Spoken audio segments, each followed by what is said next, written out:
Hi friends, welcome back to my channel. ఇదే నా ప్రపంచం. ఈరోజు ఫిష్ ఫ్రై ఈజీగా ఎలా చేయొచ్చో చూపిస్తానండి మీకు. ఇలా మనం చేపను తీసుకున్న తర్వాత చక్కగా వాష్ చేసుకోవాలండి. ఉప్పు, పసుపు, నిమ్మరసం వేసి 1-4 సార్లు అయితే శుభ్రంగా కడుక్కోవాలి. కడుక్కున్న పీస్ అయితే మాత్రం ఇలా అయితే కట్ చేయించుకోవాలి. బాగా పల్చగా కట్ చేస్తే ఫ్రై చేస్తున్నప్పుడు విరిగిపోతాయి. బాగా మందంగా కట్ చేస్తే లోపలికి ఉప్పు కారం అయితే సరిగ్గా పట్టదు, సరిగ్గా అయితే ఫ్రై అవ్వదండి. అందుకోసం ఈ సైజులో అయితే కట్ చేసుకోవాలి. నేనే కట్ చేసానండి ఈ ఫిష్. ఈరోజు మనం బయట మార్కెట్లో అయితే కట్ చేయించుకుంటాం కదా, అదైతే మాత్రం ఈ సైజులో అయితే కట్ చేసుకోవాలి. ఓకే, ఇప్పుడు ఫిష్ ఫ్రై ఎలా చేసేలా మొదలు పెట్టేద్దాం. ఫస్ట్ చేపలన్నీ పక్కన పెట్టేసి ఒక ప్లేట్ తీసుకోవాలి. తీసుకుని దీంట్లో 1/2 టేబుల్ స్పూన్ పసుపు, 2 స్పూన్ల కారం, మంచి కలర్ ఉన్న కారం తీసుకుంటే ఫిష్ ఫ్రై చాలా బాగుంటుందండి. ఫుడ్ కలర్ అది ఏమీ యాడ్ చేయాల్సిన పని లేదు. రుచికి తగినంత సాల్ట్ వేసుకుని అలాగే 1/2 స్పూను గరం మసాలా అయితే వేసుకోవాలి. ఇప్పుడు 1 స్పూను కార్న్ఫ్లోరు, 1 స్పూను మన బియ్య పిండి ఉంటుంది కదా, ఆ పిండి వేసుకోవాలి. వేసిన తర్వాత 1 స్పూను అల్లం వెల్లుల్లి పేస్ట్ వేయాలి. వేసి ఇది బాగా కలుపుకోవాలి. కొద్దిగా వాటర్ వేసుకుంటూ కలుపుకోవాలండి. ఇది గట్టిగా ఉంటే కనుక చేప ముక్కలకి సరిగ్గా మసాలాలు అయితే సరిగ్గా పట్టవు. అందుకు కొద్దిగా లూజ్గానే కలుపుకోవాలి. కొద్దిగా వాటర్ యాడ్ చేసుకుంటూ ఇలా ఒక ఫైన్ పేస్ట్ లాగా అయితే కలుపుకోవాలి. చాలా ఈజీ అండి. ఈ మిశ్రమం మనకి కలుపుకోవడం వచ్చుంటే ఫిష్ ఫ్రై చేయడం చాలా ఈజీ అనమాట. ఇలా కలిపేసుకుని మొత్తం చేప ముక్కలన్నిటికి బాగా పట్టించాలి. ఇదే మసాలా చేప ముక్కల మీద కూడా వేసేసి కలుపుతారండి, అదైతే సరిగ్గా పట్టదు. ఇలా మనం ప్లేట్లో మిక్స్ చేసుకుని కనుక వేసి ప్రతి పీస్కి ఇలా అప్లై చేసి పక్కన పెట్టేసుకుంటే,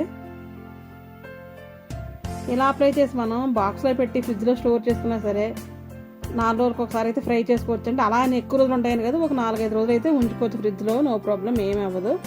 మనకి 4 పీసులు కావాలంటే ఎప్పుడు కావాలంటే అప్పుడు అయితే వేడిగా ఫ్రై చేసుకోవచ్చు.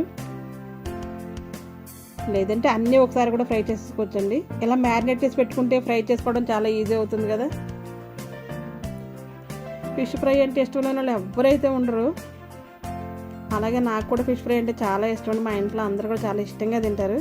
నేను ఎప్పుడు ఇలాగే చేస్తూ ఉంటాను. మొత్తం పీస్ అన్నిటికి చక్కగా అప్లై చేసేయాలి.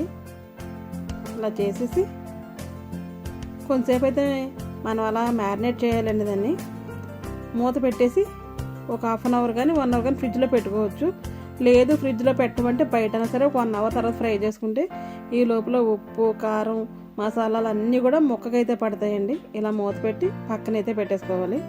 నేనైతే ఫ్రిడ్జ్లో పెట్టలేదండి, బయటే ఉంచాను. మనం ఇప్పుడు ఒక ప్యాన్ పెట్టుకోవాలి. ఈ ఫ్రైకి చెప్పాలంటే నాన్ స్టిక్ ప్యాన్ చాలా బాగా వస్తుంది, ఫ్రై అంటుకోకుండా. ఇలా మనం చపాతీ కానీ దోశ కానీ కాల్చే ప్యాన్స్ ఉంటాయి కదా, అవి తీసుకుని నేనైతే ఫ్రైకి ఒక ప్యాన్ సెపరేట్గా పెట్టుకుంటాను. స్టవ్ వెలిగించి ప్యాన్ వేడైన తర్వాత కొద్దిగా ఆయిల్ అయితే వేసుకోవాలి. దీనికి పెద్దగా ఆయిల్ అయితే పట్టదండి. మనం డీప్ ఫ్రై అయితే చేయక్కర్లేదు, షాలో ఫ్రై చేసినా కూడా చాలా చక్కగా ఫ్రై అయిపోతాయి. అలా వేసి కొంచెంసేపు వేడైన తర్వాత, అలానే బాగా ఎక్కువగా వేడైతే అయిపోకూడదు, కొద్దిగా వేడైన తర్వాత ఫిష్ వేసేసుకోవాలి. లేదంటే వేసిన వెంటనే ఫిష్ మాడిపోతుందండి.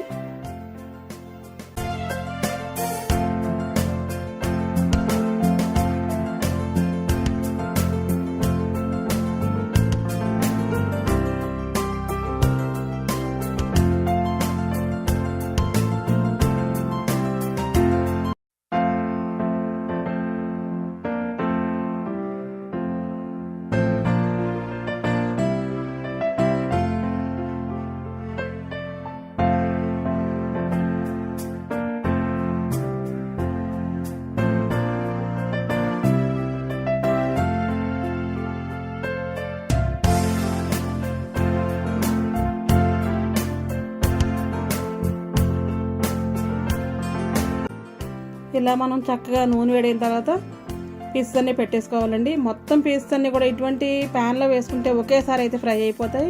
నేను దగ్గర 11 పీసెస్ అయితే వేసాను. మీడియం సైజ్ ముక్కలు కాబట్టి పెద్ద అయితే కొద్దిగా తక్కువ పట్టవచ్చు. అన్నీ ఒకసారి చక్కగా ఫ్రై చేసుకోవచ్చు.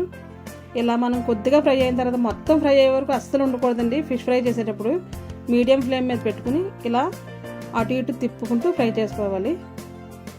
ఇది నాన్ స్టిక్ ప్యాన్ కాబట్టి అడుగునైతే అసలు అతుక్కోవట్లేదు. అడుగున కొన్ని అతుక్కుపోతాయి కదా, అటువంటి ప్యాన్స్లో ఫ్రై అయితే సరిగ్గా రాదు. నాన్ స్టిక్ అయితే వాడకూడదు అంటున్నారు కానీ కొన్ని నాట్లకైతే అసలు తప్పట్లేదండి. ఇవి వాడకపోతే ఆ వంట కూడా సరిగ్గా రావట్లేదు. మీడియం ఫ్లేమ్లో పెట్టి ఇలా ఫ్రై చేసుకోవాలి. హైలో పెడితే మాడిపోతుంది, లోలో పెడితే సరిగ్గా కుక్ అయితే అవ్వదు. ఇప్పుడు మళ్ళీ వేరే పక్క అయితే తిప్పుకోవాలి. మనం ఒకే సైడ్ ఎక్కువగా ఫ్రై అయిపోయే వరకు ఉంచి తర్వాత అయితే తిప్పకూడదండి. ఇలా 4-5 సార్లు అటు ఇటు ఫ్రై అయ్యే వరకు ఎంతసేపు కదా అంతసేపుకి అయితే అలా తిప్పుకుంటూ ఉండాలి. ఒక్కొక్క ఫిష్ ఒక్కొక్క రకంగా అయితే ఫ్రై అవుతుందండి. ఒకటి త్వరగా అయిపోతుంది, ఒకటి త్వరగా అయితే అవ్వదు. అది మనం చూసుకుంటూ చక్కగా విరిగిపోకుండా ఇలా 2 స్పూన్స్ తీసుకుని మనం తిప్పుకుంటూ ఉండాలి. చూసారా, పీసెస్ అయితే అస్సలు విరిగిపోకుండా చక్కగా ఉన్నాయి కదా.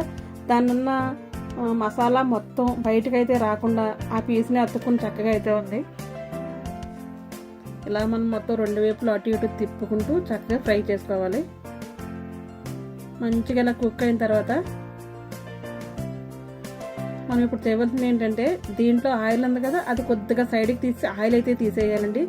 తీసేసి మనం స్టవ్ అయితే ఆపేయాలి. ఆపేసి కొంతసేపు ప్యాన్లోనే ఉంచేయాలి. పీసెస్ అయితే మాత్రం వెంటనే అయితే తీయకూడదు. మీకు చూపించడం కోసం నేను ప్లేట్లో పెట్టి అయితే చూపిస్తున్నాను. నేను ఆయిల్ తీసేసిన తర్వాత అదే ప్లేట్లో ఈ పీసెస్ వేసి ఇంకొంచెంసేపు అయితే అటు ఇటు తిప్పుకుని ఫ్రై చేయాలండి. ఆయిల్ అయితే ఉండకూడదు, ఎందుకంటే ఆయిల్తో వేసుకుంటే ఫ్రై అయితే అస్సలు తిననే వేస్ట్గా అయిపోతుంది. మనం ఏదైనా కర్రీ చేసుకుంటే ఫిష్ కర్రీ అయితే దాంట్లో వేసుకోవచ్చు, లేదంటే పక్కన పెట్టేయడం. ఇంకా నేనైతే ఈవినింగ్ చేపల పులుసు చేద్దాం అనుకుంటున్నానండి. ఈ ఫ్రై చేసిన తర్వాత మిగులుతాయి కదా తల, తోక, మధ్యలో కొన్ని ముక్కలు అవి అయితే పులుసు పెడతాను. దాంట్లో అయితే ఆయిల్ వేసేద్దాం అనుకుంటున్నాను. ఈ ఫ్రై మీకు నచ్చిందండి. నచ్చితే కనుక తప్పకుండా ఒకసారి ట్రై చేయండి, చాలా బాగుంటుంది. మీకు ఎవరికన్నా నచ్చితే మీకు కూడా ఎలా వచ్చింటే నాకు కమెంట్ బాక్స్లో కమెంట్ ఇచ్చేయండి. నా ఛానల్ కనుక ఎవరైనా ఫస్ట్ టైం చూస్తుంటే తప్పకుండా సబ్స్క్రైబ్ అయితే చేసుకోండి. ఛానల్ ఇటువంటి వీడియోస్ మంచి వీడియోస్ చాలా ఉన్నాయండి. ఒకసారి చూసి మీకు తెలిసిన వాళ్ళకైతే మాత్రం షేర్ అయితే చేయండి. ఈ రోజుకి ఇదేనండి వీడియో. మరొక వీడియోతో మళ్ళీ కలుద్దాం. అప్పటి వరకు ఉంటాను. Thanks for watching my channel. మరొక వీడియోతో మళ్ళీ కలుద్దాం. అప్పటి వరకు బాయ్ అండి. ఒక్కసారి టేస్ట్ చేస్తే అదిరిపోయింది ఫ్రై అయితే.